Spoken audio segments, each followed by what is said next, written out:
ଚନ୍ଦ୍ରାୟନ-3 ପରେ ଏବେ ସମୁଦ୍ରାୟନର ପାଳି। ମାନବ କଲ୍ୟାଣ ପାଇଁ 6000 ଫୁଟ ତଳକୁ ଯିବ ଭାରତର ସମୁଦ୍ରଯାନ ଖୋଜିବ ବହୁମୂଲ୍ୟ ଧାତବ ଖଣିଜ। ଚନ୍ଦ୍ରଯାନ-3ର ସଫଳତା ପରେ ଏବେ ମିଶନ ସମୁଦ୍ରଯାନ ପ୍ରଥମ ଥର ପାଇଁ ମହାସାଗରର ସମୁଦ୍ରର ରହସ୍ୟ ଖୋଜିବ ଭାରତ ସମୁଦ୍ରଯାନ, ଯାହାର ନାଁ ମତ୍ସ୍ୟ।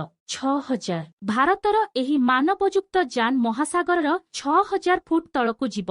ମତ୍ସ୍ୟ 6000 ନାମକ ଏହି ବୁଡ଼ା ଜାହାଜର ଟେଷ୍ଟି ପଶ୍ଚିମବଙ୍ଗରେ କରାଯିବ। ଟ୍ରାଏଲ ରନ୍ ଭାବେ ଏହା 500 ମିଟର ଗଭୀର ସମୁଦ୍ରକୁ ଯିବ। 2026 ପର୍ଯ୍ୟନ୍ତ ଭାରତର ମହାସାଗରର 6000 ମିଟର ଗଭୀରକୁ ଯିବ। ଷଷ୍ଠ ଦେଶ ଭାବେ ଭାରତ ମାନବଯୁକ୍ତ ବୁଡ଼ା ଜାହାଜ ନିର୍ମାଣ କରିଛି।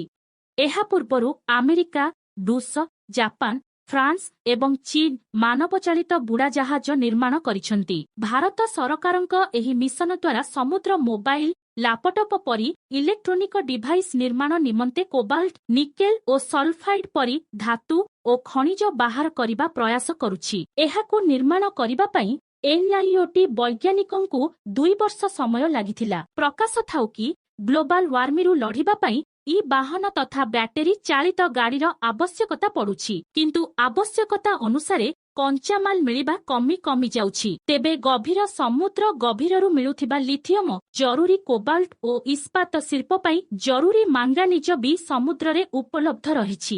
ଅନୁମାନ କରାଯାଏ 3 ବର୍ଷରେ ଦୁନିଆରେ 2 ଗୁଣା ଲିଥିୟମ ଓ 70%ରୁ ଅଧିକ କୋବାଲ୍ଟ ଆବଶ୍ୟକ ପଡ଼ିବ। ସେହିପରି ଅନ୍ତଃରାଷ୍ଟ୍ରୀୟ ଶକ୍ତି ସଂସ୍ଥା ଅନୁମାନ ଅନୁସାରେ 2030 ପର୍ଯ୍ୟନ୍ତ ପାଖାପାଖି 5 ଗୁଣାରୁ ଅଧିକ ଲିଥିୟମ ଓ 4 ଗୁଣାରୁ ଅଧିକ କୋବାଲ୍ଟର ଆବଶ୍ୟକତା ପଡ଼ିବ। ଏସବୁ ଧାତବ ଖଣିଜ ଦିନକୁ ଦିନ କମିବାରେ ଲାଗିଛି।